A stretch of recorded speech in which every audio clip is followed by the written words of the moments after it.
If tomorrow Israel, with the help of the United States or without the help of the United States, simply conquers Khamenei, what will be your reaction and the reaction of Russia and your first actions?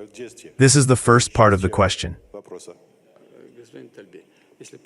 Mr. Talby, if you allow me, I hope that this will be the right answer to your question. I do not even want to discuss such an opportunity. I do not want to. Well, they are already discussing it most openly, Mr. Trump, Mr. Netanyahu. I hear all this, but I do not even want to discuss it. The second part of my question is also about Iran. There's an agreement on a strategic partnership between Russia and Iran. It does not provide protection for Iran from Russia, but there is a question of weapons.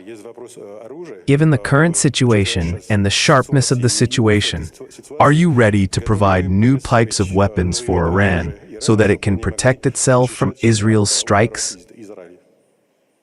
You know, we once offered our Iranian friends to work in the field of the air defense system. Well, the partners did not show much interest then, and that is all. As for the agreement that you mentioned about a strategic partnership, there are no articles related to the defense sphere. This is the second point. And the third point is that our Iranian friends do not ask us to do so. So there is practically nothing to discuss. If I'm not mistaken, you have a modified S-300 and a modified S-200, so Russia played a role in protecting Iran in terms of air defense. You know, this is not quite the case. Because our offer is to create a system, not a separate supply, but a system. As a result, we once discussed this, but the Iranian side did not show much interest in this, and that is all.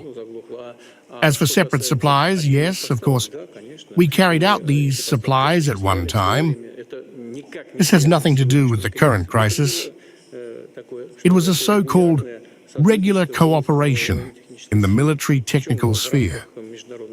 Moreover, in terms of international norms, Iran did not ask us to violate the well-known norms signed by the Russian Federation. We did not do anything. We have always remained within the framework of a normative international normative base. Anything else? Thank you, Mr. Guzman, for the introduction. Thank you, Mr. President, for the opportunity to ask these questions directly to you. I highly appreciate it. As far as the confrontation between Iran and Israel is concerned, since June 13th, the Russian Ministry of Foreign Affairs has condemned the Israeli strikes on Iran. It was said that they were not provoked. These are military strikes against a sovereign member of the UN, against its citizens, peaceful cities, and critical infrastructure. This is absolutely unacceptable. It was said by the Ministry of Foreign Affairs. In relation to Russia's continued aggression in Ukraine yesterday, 28 civilians were killed in Kiev. Our journalists saw how a Russian missile destroyed an entire city block. How do those positions reconcile themselves? Do you have any plans to meet President Trump or maybe to have a telephone conversation with him? As for our actions in Ukraine, I have just told your colleague from Turkey in sufficient detail, answering his question. Therefore, I think it would be pointless to repeat it. We believe that we did not start military actions in Ukraine, but we are trying to end them.